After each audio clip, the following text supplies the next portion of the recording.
Présidente et présidents, dirigeantes et dirigeantes d'établissements équestres. Tout d'abord, j'espère que vous et vos proches vous portez bien. Dans le contexte actuel, je souhaite saluer le travail que vous avez effectué depuis ce printemps en suivant et en appliquant le protocole de reprise d'activité mis en place avec la Direction technique nationale et le ministère des Sports. Votre sens des responsabilités et votre volonté nous ont permis de relancer notre activité dès cet été et de connaître un très bon démarrage en septembre. Afin de protéger la santé de tous, nous devons appliquer les décisions gouvernementales. Depuis vendredi dernier, nous sommes à nouveau soumis à une fermeture administrative afin d'endiguer la crise sanitaire. Cette situation, nous devons l'accepter et la respecter avec responsabilité. C'est avec le sens de l'intérêt général que la Fédération agit en permanence auprès des autorités pour faire comprendre les particularités de l'équitation afin d'obtenir les aménagements de certaines mesures et garantir la pérennité de nos structures. Comme ce fut le cas lors du dernier confinement, nous sensibilisons nos contacts sur la particularité de nos activités et les conséquences de cette nouvelle interruption pour nos infrastructures, nos personnels, nos poneys et nos chevaux. Nous avons interpellé le ministre de l'Agriculture sur la caractéristique des équidés qui ont non seulement besoin de soins, mais aussi d'exercice. Le ministre de l'Agriculture a bien compris cette demande. Avec l'accord du dirigeant du club, les propriétaires peuvent donc se rendre auprès de leurs chevaux pour les nourrir, les soigner et leur assurer leur activité physique. Ils doivent tout simplement cocher la case « Consultation et soins ne pouvant être assurés à distance » sur le formulaire du gouvernement et ainsi pouvoir se rendre dans les écuries. C'est avec le même souci du bien-être de nos animaux que nous demandons la possibilité pour les cavaliers de club qu'ils puissent venir assurer les exercices physiques nécessaires à la préservation et à la santé de nos poneys et de nos chevaux. Pour cela, nous devons nous engager au respect d'un protocole strict avec une vraie traçabilité des cavaliers qui vont venir dans nos établissements. Nous ne manquerons pas de vous informer de l'issue de cette demande que nous attendons très prochainement.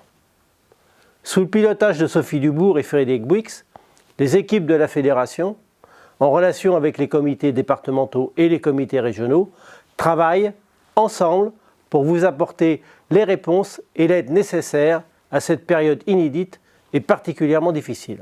Vous êtes très nombreux à nous interpeller à travers les différents canaux que nous vous avons mis à disposition. Nous vous rendrons régulièrement compte de l'avancée de nos discussions avec les différentes institutions. Des centaines de questions nous sont arrivées depuis hier soir. Je vous propose, avec Sophie Dubourg et Frédéric Bouix, de vous apporter ici des réponses aux questions les plus récurrentes. Les autres seront à retrouver sur la foire aux questions sur notre site internet.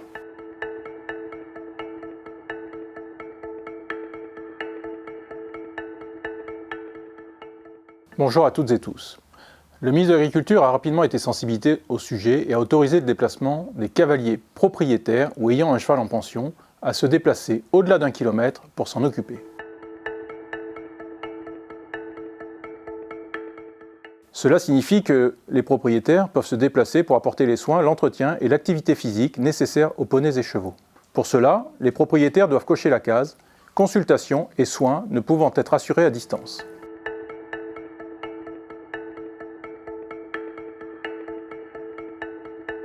Bonjour à toutes et tous. Concernant l'activité physique des équidés, ça comprend très simplement l'exercice régulier et habituel qui correspond à l'équidé et surtout à son niveau sportif. Il en va de la responsabilité de chacun pour ne pas prendre de risques inconsidérés.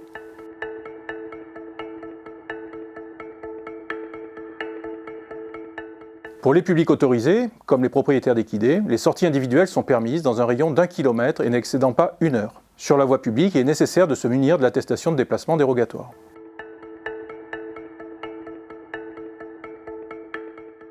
Alors comme pour tous les autres sports, la pratique des sportifs de haut niveau et des cavaliers en situation professionnelle est permise.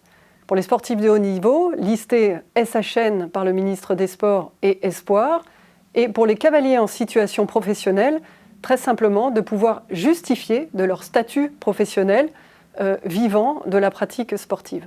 Il en est de même pour les activités de formation professionnelle ne pouvant se tenir à distance. Également, la pratique sur prescription médicale et pour les personnes en situation de handicap qui reste possible. Des compétitions à huis clos professionnelles peuvent être organisées selon un protocole sanitaire strict. Aujourd'hui, la définition du huis clos professionnel, c'est sans public, donc avec uniquement les cavaliers concernés qui font la compétition, mais aussi les accrédités. Dans les accrédités, on retrouvera les staffs techniques, ainsi que les officiels de compétition encadrant ce huis clos professionnel, mais aussi les prestataires concernés par la compétition.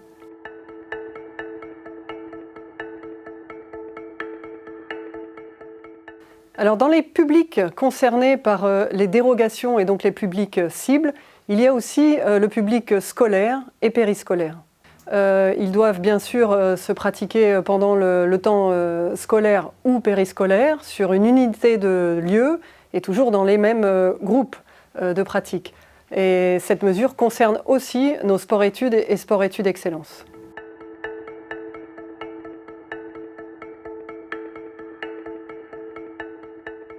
Depuis mercredi dernier, la Fédération a interpellé le gouvernement pour permettre l'accès aux poneys et chevaux de club par leurs cavaliers habituels. Des démarches sont en cours avec les différents ministères pour accéder à cette demande. Ce travail est long et fastidieux, mais nous avons bon espoir. Nous ne manquerons pas de vous tenir informés dès que des réponses auront été apportées par le gouvernement.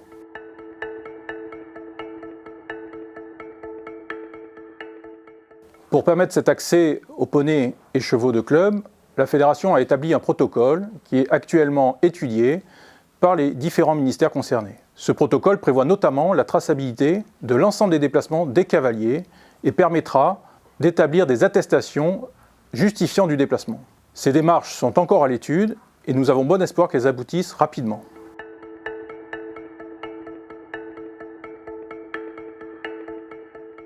Comme pour le premier confinement, les établissements équestres ont accès à l'ensemble des dispositifs mis en place par l'État. Pour cela, nous vous invitons à retrouver sur le site de la Fédération l'ensemble des tutoriels qui permettent de percevoir ou de demander ces différentes aides. Parallèlement, nous demandons au gouvernement la mise en place d'aides spécifiques aux établissements équestres pour assurer l'entretien des poneys et des chevaux. Aussi, nous sollicitons une aide particulière pour permettre aux établissements d'assurer la permanence de leurs salariés qui ne peuvent pas mettre au chômage partiel car ils doivent s'occuper des poneys et des chevaux.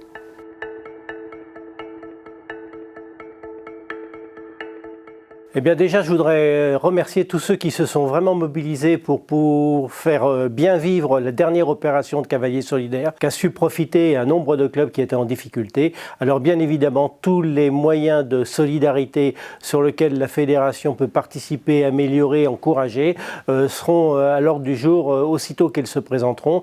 Et l'opération Cavaliers Solidaires font partie des dossiers, en tout cas des opérations que l'on va réactiver très très prochainement. Pour conclure, je voudrais rappeler, nous avons 3 priorités essentielles. La première, c'est de prendre soin de notre entourage, de prendre soin de nos proches, de prendre soin de ceux qui travaillent avec nous, de prendre soin de nos cavaliers qui viennent à notre rencontre ou qui en tout cas attendent pour revenir dans nos clubs. La priorité numéro 2, c'est de soigner nos chevaux. C'est de leur assurer l'exercice nécessaire, c'est de trouver les solutions pour qu'ils traversent aussi cette crise-là dans de bonnes conditions et qu'ils ne soient pas isolés et qu'ils ne soient pas oubliés dans ce triste passage. Et puis la troisième priorité, c'est de faire perdurer nos structures, c'est de savoir faire le dos rond face à l'adversité pour que la crise ne nous emporte pas, n'emporte pas les établissements équestres d'une façon irréversible et que demain ils puissent rebondir et comme on l'a fait en cet été, comme on l'a fait en septembre, redémarrer nos activités équestres dans de bonnes conditions. Ensuite, je voudrais vous préciser, l'équitation, les acteurs de l'équitation ont su se faire entendre comme rarement des sports ont su le faire. Ils ont su se faire entendre parce que la plupart d'entre vous, vous savez être actifs sur le terrain. Allez voir vos maires, les présidents de département, les présidents de région, les députés, les sénateurs, tous ceux qui ont des responsabilités. Et quand vous faites ça sur le terrain, la caisse de résonance au niveau national, à l'Assemblée nationale, au Sénat, au gouvernement, elle devient puissante. Donc si vous voulez avoir une fédération rayonnante, une fédération forte qui puisse bien vous défendre, c'est l'affaire de tous. C'est l'affaire des responsables au niveau national et c'est l'affaire de chacun sur le terrain. Donc, comme on vous le rappelle régulièrement, soyez actifs et n'hésitez pas de développer vos difficultés, vos problèmes, mais aussi votre enthousiasme et votre énergie. C'est de cela qu'on arrive à obtenir les meilleurs résultats. Et puis ensuite, sachez aussi que la fédération, c'est des dirigeants d'établissements et caisses, comme chacun d'entre vous, que le matin, ils se débattent dans leur club pour pouvoir sauvegarder leurs activités, et que l'après-midi, ils se battent à la fédération pour nous tous. Donc, sachons les encourager, et je veux pas terminer sans saluer à la fois les dirigeants de clubs qui ont travaillé pour tout le monde, mais aussi les élus des départements, les élus des régions et les élus nationaux qui sont sur la brèche pour essayer de faire vivre au mieux ces moments difficiles à l'équitation et à nos activités. Soyez solidaires et soyons forts face à l'adversité et retrouvons-nous demain sur nos chevaux, dans les manèges, sur les terrains de concours, en randonnée. Nous n'attendons que cela et nous ferons ce qu'il faut pour y arriver au mieux.